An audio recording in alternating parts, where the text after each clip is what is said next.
pemirsa, Anda kembali menyaksikan High School Forum for Cool, Kreatif, Karakter, and Community. Oke, Miss Rina, tadi C yang pertama cool sudah ya? Iya. Keren, nggak cuma tampilan. Iya. Lanjut berarti kreatif. Kreatif, ya. Kreatif itu sudah sebenarnya umum sudah tahu ya kreatif ya. itu seperti apa gitu ya Mbak ya.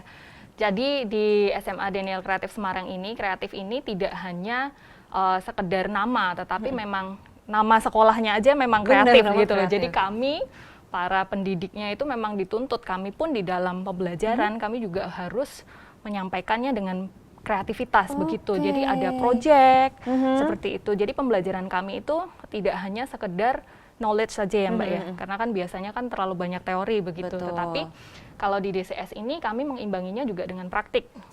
Karena sejalan dengan K13 ya ada penilaian praktik begitu. Dan kami di dalam praktik ini tidak hanya mengaplikasikan ilmu tersebut, tapi kami juga mengintegrasikan antar mata pelajaran.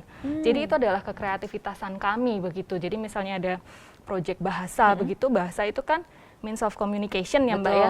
Jadi dia bisa masuk ke seluruh pelajaran nih. Jadi di dalam pengambilan nilai penilaian dia bisa integrasi nih dengan mata pelajaran lain, bisa dengan matematika, bisa juga bisa dengan seni budaya juga bisa kayak gitu. Jadi itu kreatif, tidak hanya nama tetapi proyeknya dan anak-anaknya sendiri. Betul, dan tidak hanya anak-anaknya tapi tenaga pengajarnya juga harus kreatif dalam menyampaikan ilmunya seperti itu. Oke. Si yang berikutnya nih, si yang ketiga berarti Miss? Iya, yang ketiga itu karakter. Iya. Lagi ya tadi Mbak yang awal tadi kan kita sudah membahas bahwa penting untuk seorang manusia begitu ya, untuk dia bisa survive ataupun sukses di kehidupan nyata itu harus mempunyai karakter yang baik dan benar begitu ya, tidak hanya baik tetapi harus benar. Jadi karakter itu benar-benar dipupuk di DCS ini. Programnya itu melanjutkan dari jenjang-jenjang sebelumnya, tetapi untuk di SMA sendiri karena anak-anak kan sudah dewasa ya, ini sudah dewasa remaja awal gitu ya, dewasa awal ya, gitu muda gitu, jadinya mereka 15, 16, 17 sampai 18 ya range-nya. Mereka kan sudah mulai pengen tahu tentang kehidupan nyata seperti apa kayak gitu. Jadi di pendidikan karakternya kami memasukkan dengan pembiasaan-pembiasaan seperti itu. Dari pagi kami ada doa bersama dengan teman sekelasnya, dengan guru kami membaca renungan begitu, lalu merefleksikannya seperti apa. Lalu kami seminggu sekali ada ibadah bersama. Lalu minggu-minggu berikutnya mereka dibagi kelompok-kelompok seperti itu untuk mengembangkan karakter mereka. Dan tentunya yang menjadi perbedaan kami di dalam karakter ini kan kita ada scheduled counseling ya, Jenis ya. Jadi ya scheduled counseling itu kami di sekolah itu mempunyai guru BK, tetapi guru BK ini mempunyai janji untuk ketemu sama siswa, janjian bikin appointment gitu. Tapi beda. Kalau biasanya tuh kita deg-degan ya. Jenis deg-degan nggak kalau dipanggil BK? Kayak temen nih pasti ya, kayak curhat sama temen ya. Gitu. Bener ya, kalau zaman dulu tuh kan bener, BK tuh kayak aduh udah deg-degan, aduh aku salah apa gitu.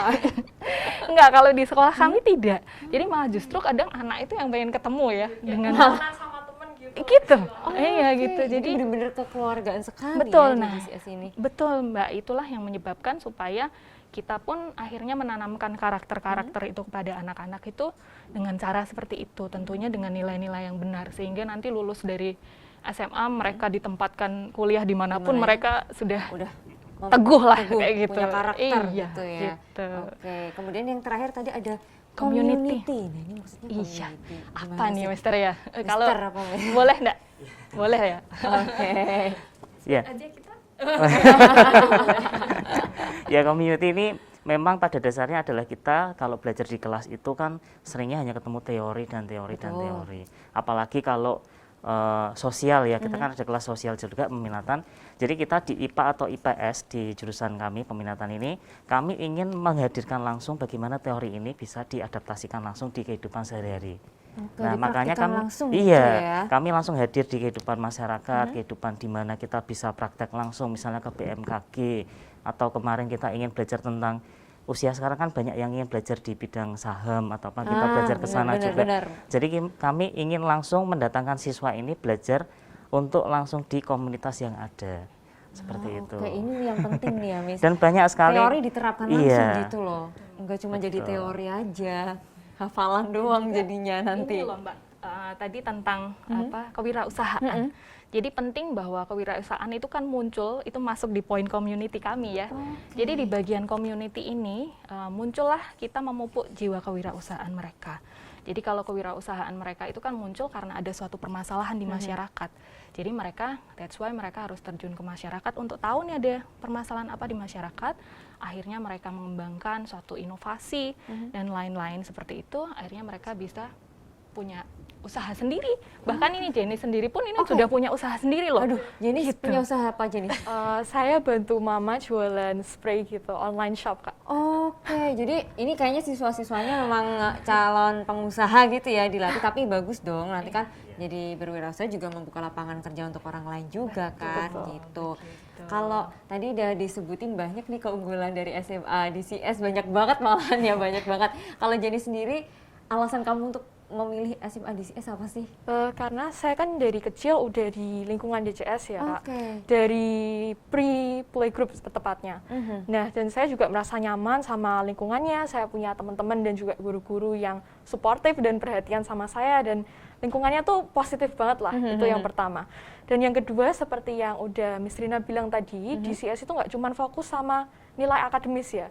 Karena kita tahu nilai akademis itu memang penting, tapi bukan segalanya. Karena kita perlu soft skills dan juga kepribadian yang baik tentunya.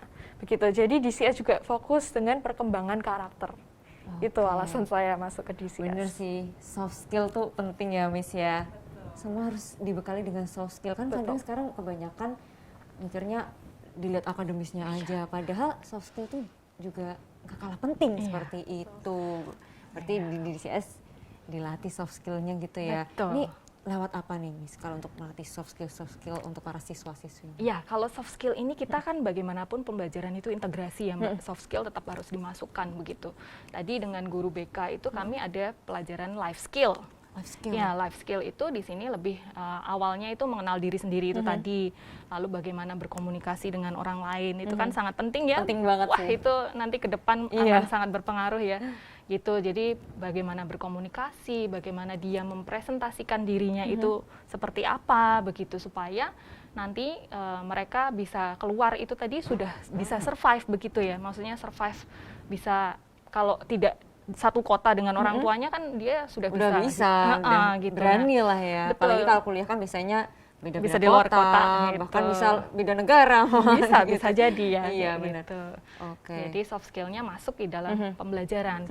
Kadang juga kita ada guru tamu ya, Mister, untuk ngajarkan soft skill ya. Ya, beberapa memang kemarin kita ada beberapa program mendatangkan tamu sesuai dengan bidangnya mereka.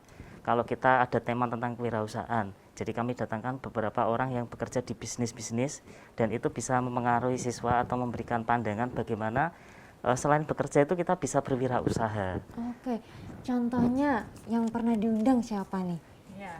Ya, kemarin kami juga banyak ya, ada usaha yang di perkebunan, peternakan, kemudian ada beberapa hal juga tentang IT. Sesuai dengan minat juga dari siswa-siswa kami. Respon dari siswa-siswinya gimana? Gimana Jenis? Pastinya excited banget ya Kak, kita bisa belajar dari yang memang sudah profesional di sana. Dan juga kemarin kita sempat ada LDK ya, dan pembicaranya itu orangnya sangat fun mengkomunikasikannya dengan anak-anak. Kita juga diajarin cara memanage waktu, terutama saat kita ini kan masa SMA ya. Banyak banget tugasnya ya Kak. Dan kita harus pintar-pintar bagi waktu nih supaya SMA ini nggak cuma belajar-belajar aja, tapi juga mengembangkan skill kita, minat kita, betul. Seperti itu. Oke, jadi kalau kamu selama bersekolah di SMA DCS nih, apa aja sih yang udah Jenis dapatkan nih kaitannya dengan Forsi tadi? Oke, poin pertama kita ada goal ya. Nah, di situ intinya adalah sekolah itu akan mensupport dan juga memfasilitasi perkembangan bakat dan minat siswa-siswanya. Nah, saya kan memang tertarik dengan pelajaran bahasa Inggris dan juga public speaking nih. Saya suka banget ngikutin lomba speech. Kelihatan sih, iya bener kelihatan. Iya, tahun lalu waktu bulan November kayaknya kalau nggak salah, saya ikut lomba speech-nya Erlangga English Speech Competition. Wah, itu nanti bisa nih diceritain pengalamannya ikut lomba kemarin kayak gimana sih Jenis, tapi kita lanjutkan setelah jeda berikut. Oke, pemirsa jangan kemana-mana, kami akan kembali untuk Anda usai jeda berikut.